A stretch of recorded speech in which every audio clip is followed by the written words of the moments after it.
He didn't expect to find anyone that night, let alone a young widow curled up beside his horse, shivering under the moonlight, whispering a name he thought he would never hear again. His late wife's name, Elias, froze, his lantern trembling in his hand as the woman, frail, dirt-stained, her hair tangled with dust, and tears, murmured Clara.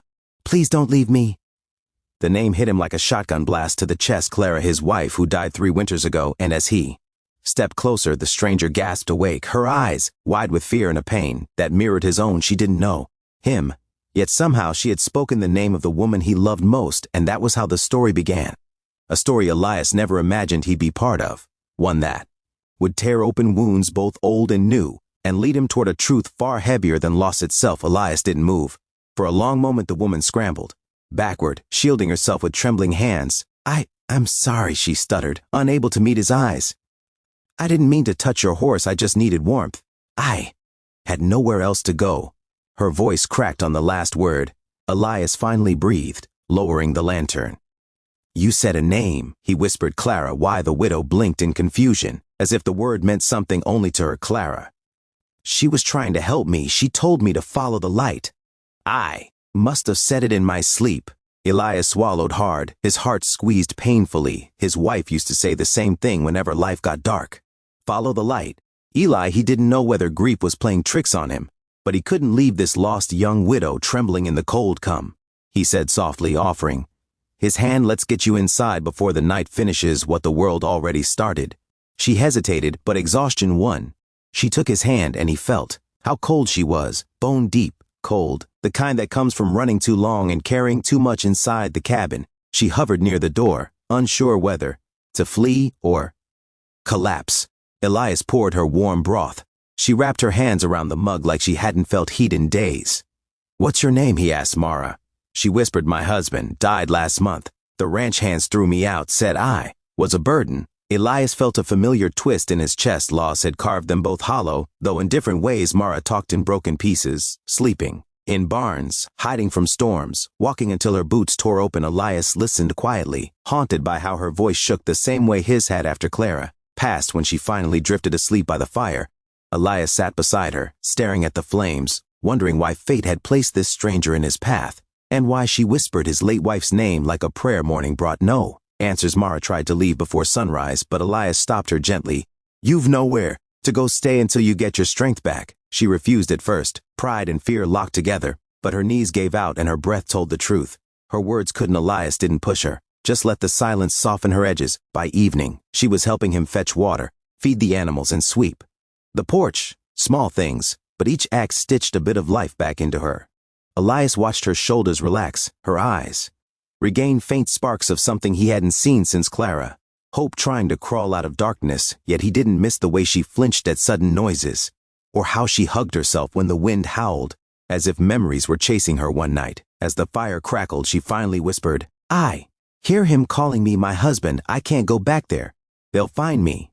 Elias didn't understand then, but soon he would. The truth came crashing in the next week when hoofbeats thundered toward the ranch. Mara froze, dropping the pail she held. Elias stepped outside, his hand resting on the rifle he hadn't used.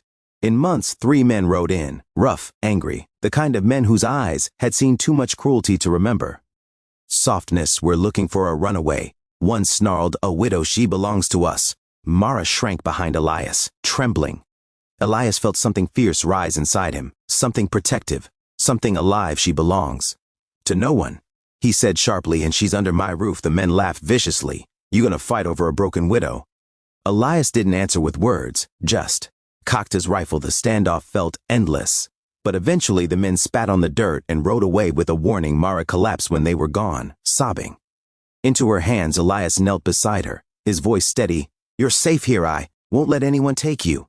She looked at him like he had handed her the sky. As days turned to weeks, Mara's fear slowly melted into something gentler. She laughed softly while feeding the horse, cooked meals with spices Elias had forgotten he owned, and sometimes hummed by the window when she thought he wasn't listening. Elias found himself watching her the way a man watches a sunrise, slow, unexpected, breaking through dark clouds, but guilt gnawed at him. Too loving again felt like betrayal. Clara's memory lingered everywhere, in the creak of the porch swing, the scent of dried lavender she used to hang near the door, the blanket she knitted still folded neatly on the sofa one night. He told Mara about Clara, how she died, how he died with her. In a way, Mara listened, her eyes soft, her hand brushing his in silent understanding. Clara would want you to live, she whispered.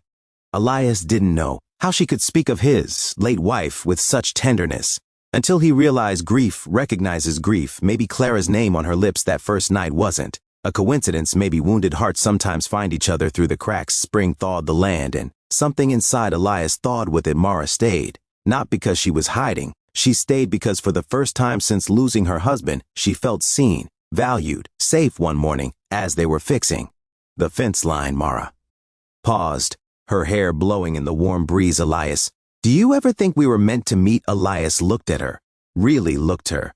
Scars, her strength, her courage to keep breathing despite everything. Maybe Clara sent you, he murmured, before he could stop himself.